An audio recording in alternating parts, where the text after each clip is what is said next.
everyone, welcome back to the channel Angrezi Talks and I am your friend Karima. पिछले videos में हमने बात करी प्रेजेंट टेंस, पास्ट टेंस और future tense की।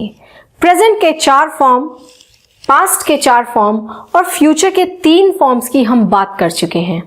Simple future, future continuous and future perfect. आज हम अपने टेंसेस के लास्ट वीडियो की बात करेंगे जो है future perfect continuous tense.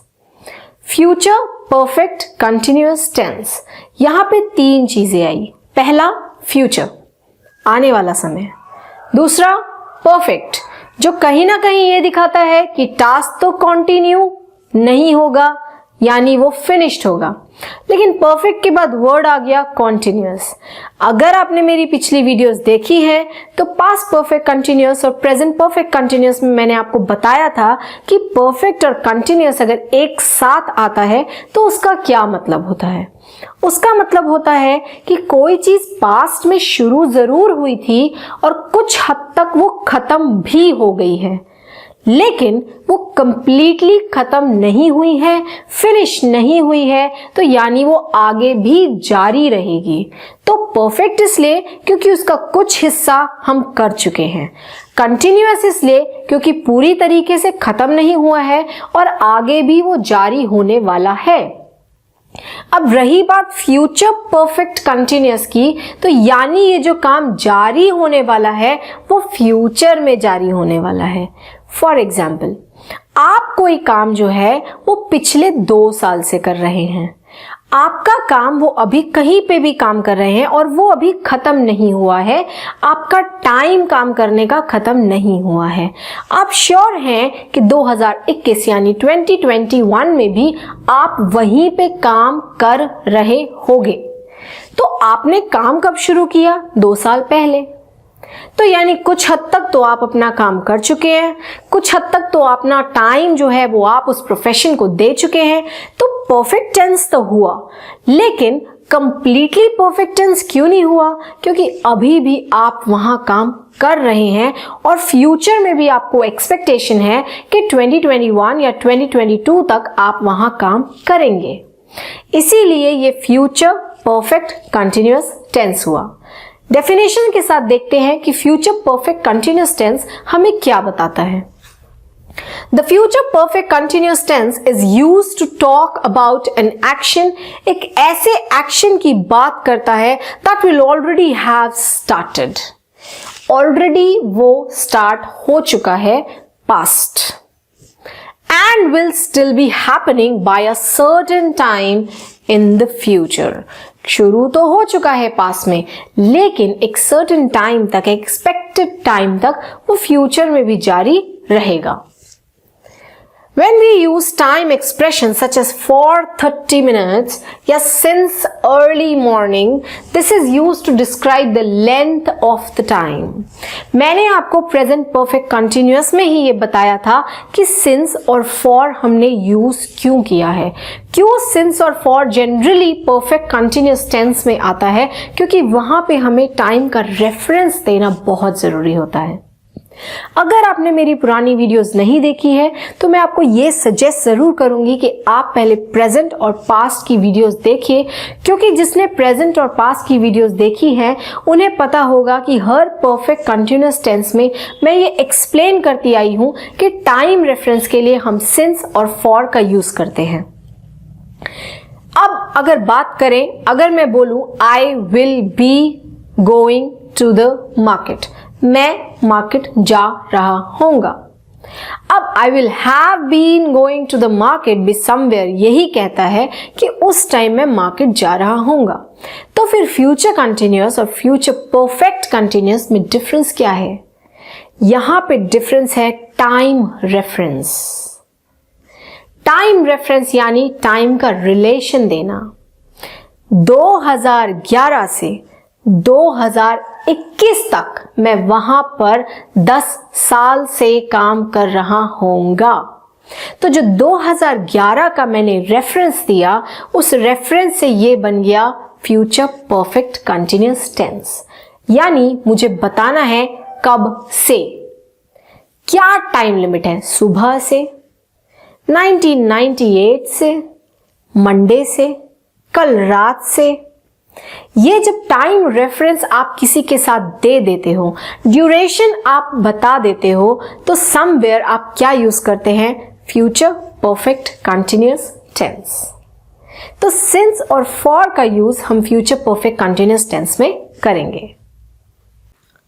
Future perfect continuous tense, future perfect continuous tense जो होता है वो एक स्पेसिफिक टाइम को शो करते हुए यूज किया जाता है।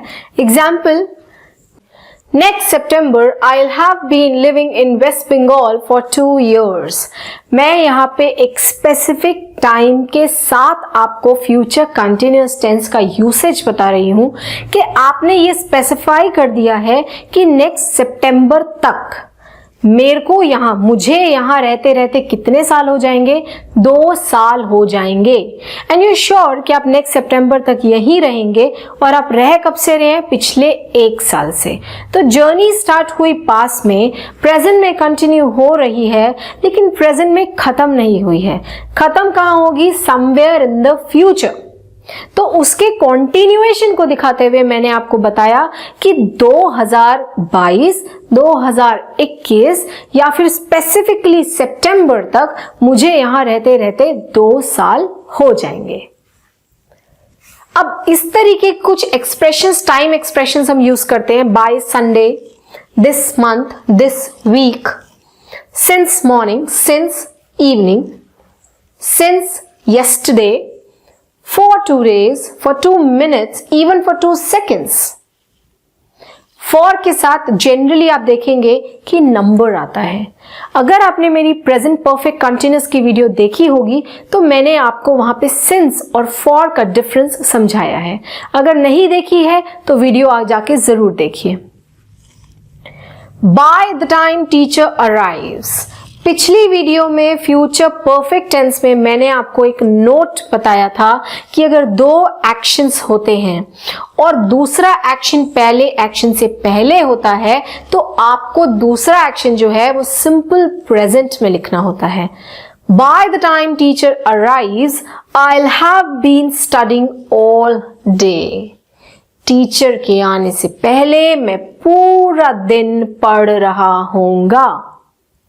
आप ये फ्यूचर एक्सपेक्टेड ड्यूरेशन बता रहे हैं कि आप पूरा दिन पढ़ रहे होगे, लेकिन आपने यहाँ पे क्या किया? आपने एक दूसरा एक्शन भी ऐड किया, बिफोर अनदर एक्शन। तो यहाँ पे जो टाइम रेफरेंस दिया गया या कोई चीज की रेफरेंस किसकी दी गई? एक दूसरे एक्शन की। जब टीचर आए, किसी के आने से, कोई इंटरप्शन से, उससे पहले आप ये सब कर रहे होंगे तो वो दूसरा एक्शन जो आया वो किस में रहेगा? सिंपल प्रेजेंट टेंस में। स्टैटिक वर्ब्स, जब अभी हम पार्ट्स ऑफ स्पीच में वर्ब्स पढ़ेंगे तो आपको मैं वर्ब्स के डिफरेंस बताऊंगी। वर्ब्स डायनामिक और स्टैटिक होते हैं, जिसको आप एक्शन वर्ब्स और स्टैटिक वर्ब्स बोलते हैं।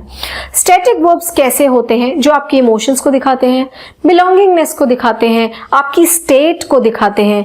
Example, know, realise. इमोशंस में लव, हेट, प्रोटेक्ट। बिलोंगिंग में बिलोंग, ओन, बिलीव। इन सब में हम future perfect continuous tense, FPCT here is future perfect continuous tense, उसका यूसेज हम यहां पे नहीं करेंगे। I'll have known बोलते हैं हम, I'll have been knowing नहीं बोलते हैं। बहुत से ऐसे स्टैटिक वर्ब्स हैं जिसमें आप परफेक्ट कंटिन्यूअस फॉर्म यूज नहीं करते हैं। आप उसको नोन बोलते हैं, नोज बोलते हैं, हैव बीन नोइंग नहीं बोलते हैं, हैव बीन बिलीविंग नहीं बोलते हैं। तो ऐसे स्टैटिक वर्ब्स में हम फ्यूचर परफेक्ट कंटिन्यूअस टेंस का यूज नहीं करेंगे।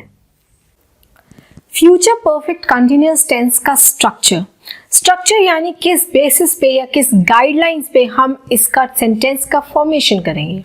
सबसे पहले स्ट्रक्चर में आता है पॉजिटिव यानी अफर्मेटिव सेंटेंस। अफर्मेटिव सेंटेंस के लिए सबसे पहले हम लगाएंगे अपना सब्जेक्ट। सब्जेक्ट के बाद हेल्पिंग वर्ब होगी हमारी विल, क्योंकि ये फ्यूचर टेंस है। क्योंकि परफेक्ट टेंस है इसीलिए हैव, बीन। कंटिन्यूअस के लिए V1 प्लस ing और ऑब्जेक्ट। V1 यानी वर्ब का फर्स्ट फॉर्म यानी base form. Example, she will have been working. She will have been working as a teacher for 2 years in September 9. She, subject, will have, helping verb, been working, work, V1, ing, working as a teacher for 2 years in September 9. यानी September 9 तक उसे as a teacher पढ़ाते पढ़ाते 2 साल हो जाएंगे। पढ़ा पहले से रही है और आने वाले सितंबर में, सितंबर 9 को उसको पढ़ाते पढ़ाते 2 साल हो जाएंगे। नेक्स्ट काइंड ऑफ सेंटेंस हमारा होता है negative. Next type of sentence हमारा होता है नेगेटिव। नेगेटिव सेंटेंस पॉजिटिव के बाद अगर किसी को आ जाए तो बहुत इजी हो जाता है। अब नेगेटिव सेंटेंस के लिए हमें क्या चाहिए? एक वर्ड चाहिए, 3 लेटर वर्ड, NOT, नॉट। लगाना कहाँ है? हेल्पिंग वर्ब के बाद। हेल्पिंग वर्ब यहाँ पे कौन है? विल। यानी मेरे सेम स्ट्रक्चर में अगर विल के बाद मैं नॉट लगा देती हूं तो मेरा नेगेटिव सेंटेंस फ्रेम हो जाता है। Subject plus will plus not, will के बाद have, been, V1 ing object, सब कुछ पॉजिटिव जैसा है, बस विल के बाद क्या आ गया? Not. He will not have been eating veggies for 3 months। 3 महीने तक वो वेजीज नहीं खा रहा होगा। आपने टाइम रेफरेंस दिया, 3 महीने तक, और सिर्फ एक विल के बाद नॉट लगा देने से पॉजिटिव सेंटेंस कन्वर्ट हो गया नेगेटिव में। इसके बाद हम बात करते हैं इंटेरोगेटिव, जो कि क्वेश्चन फॉर्म होता है। अगर आपने मेरी पिछली वीडियोस देखी हैं तो मैं हर वीडियो में आपको एक्सप्लेन करती आ रही हूं कि आपका जो क्वेश्चन है वो 2 तरीके का होता है। एक क्वेश्चन जिसका आंसर यस या नो में आता है, और एक क्वेश्चन वो जिसका एक स्पेसिफिक आंसर आता है, चाहे वो वर्ड में हो, सेंटेंस में हो, या पूरा का पूरा पैराग्राफ में आप उसको एक्सप्लेन करें। अगर मैं बात करती हूँ ऐसे क्वेश्चन की जिसका एक स्पेसिफिक आंसर हो, उसको आपको क्वेश्चन वर्ड से स्टार्ट करना पड़ेगा, यानी WH फैमिली वर्ड से। अगर यस या नो में हो तो हमें क्वेश्चन वर्ड की जरूरत ही नहीं है। हम सब्जेक्ट को पीछे ले जाएंगे, हेल्पिंग वर्ब को आगे ले आएंगे और एग्जैक्टली क्वेश्चन हमारा फॉर्म हो जाएगा। अगर इसी की मैं बात करूं, he will not have been, will he कर दो, सिर्फ ही विल को विल ही कर दो और आपका यस और नो वाला क्वेश्चन फॉर्म हो जाता है। Example, will you have been making a cake in the kitchen. अगर मैं बोलूं यू विल तो ये अफर्मेटिव हो जाएगा, you will have been making a cake in the kitchen. Will you कर दूं, यानी यू विल को विल यू स्वैप कर दिया। मैंने सब्जेक्ट को कहां किया? पीछे, और विल को कहां किया? आगे, और मेरा यस और नो का क्वेश्चन फॉर्म हो गया। अब similarly will you have been making a cake के आगे अगर मैं एक WH फैमिली का मेंबर लगा दूं, जैसे कि व्हेन का मतलब कब, तो ये क्वेश्चन एक स्पेसिफिक आंसर वाला क्वेश्चन बन जाएगा कि आप cake, when will you have been making a cake, तुम कब तक केक बना रही होगी। आपको उन्हें टाइम के हिसाब से आंसर देना पड़ेगा। ऐसे हाँ बना रही होंगी और नहीं बना रही होंगी नहीं होगा। आपको बताना पड़ेगा शाम तक, रात तक, 5 बजे तक, 6 बजे तक। आपको उन्हें एक स्पेसिफिक आंसर देना पड़ेगा, क्योंकि क्वेश्चन जो है वो हेल्पिंग वर्ब से नहीं, वो WH फैमिली वर्ब से स्टार्ट हुआ है, व्हेन। इसी तरीके से बहुत आसान है कि अगर एक बार आप स्ट्रक्चर समझ ले या उसकी यूसेज समझ ले तो आप किसी भी तरीके के टेंस को कभी भी अप्लाई कर सकते हैं। And most importantly competitive exam में आप एरर्स बहुत आसानी से फाइंड कर सकते हैं। तो आपको करना क्या है? आपको सिर्फ टेंसेस को रिवाइज करना है और प्रैक्टिस के लिए जितनी एक्सरसाइज आप कर सकते हैं उतनी एक्सरसाइज आप करिए। आई होप आप सभी को ये वीडियो पसंद आई हो। वीडियो पसंद आई हो तो वीडियो को जरूर लाइक कीजिए, अपने फ्रेंड्स एंड फैमिली के साथ शेयर कीजिए, चैनल को सब्सक्राइब कीजिए और नोटिफिकेशंस के लिए बेल आइकन को प्रेस करना मत भूलिए, ताकि हमारी वीडियो की सबसे पहले नोटिफिकेशन आपको मिल सके। Till then, take care of yourself.